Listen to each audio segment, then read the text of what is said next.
प्रधानमंत्री नरेंद्र मोदी ने दावा किया है कि भारतीय जनता पार्टी आगामी लोकसभा चुनाव में 370 सीटें जीतेंगी। इस दावे को लेकर विपक्ष सरकार को आईना दिखाने में लगी है। पीएम मोदी के इस दावे को लेकर बहुजन समाज पार्टी के सांसद मलुक नागर ने पीएम के इस बयान के लिए कांग्रेस को जिम्मेदार ठहराया। उन्होंने कहा कि भारतीय जनता पार्टी की जीत के लिए कांग्रेस जिम्मेदार होगी। नागर ने न्यूज एजेंसी एएनआई से बात करते हुए कहा कि इसके लिए कांग्रेस जिम्मेदार है। ऐसे बयान कांग्रेस की वजह से आ रही हैं। बसपा सांसद ने दावा किया कि राजस्थान में 9% गुर्जर वोटों ने कांग्रेस छोड़ दी क्योंकि सचिन पायलट को मुख्यमंत्री के चेहरे में रूप में पेश नहीं किया, जिसके परिणाम स्वरूप भाजपा की जीत हुई।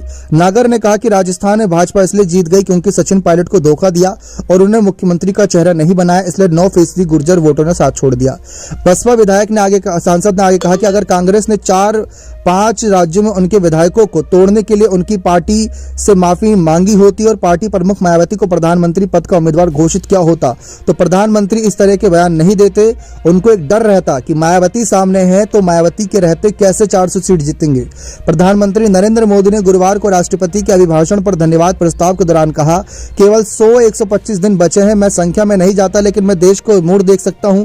ये एनडीए को 400 के पार ले जाएगा और बीजेपी का निश्चित रूप से 370 सीटें मिलेंगी, यानी 370 सीटों का दावा कर दिया है।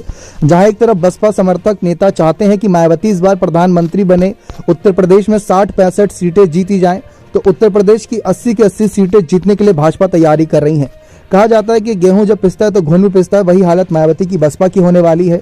कांग्रेस और भाजपा की लड़ाई में बसपा बुरी तरीके से फिसेगी, क्योंकि कहा यह जा रहा है कि बसपा के जो उत्तर प्रदेश में 10 सांसद हैं, इस बार भाजपा की रणनीतियों से वह भी हारने वाले हैं।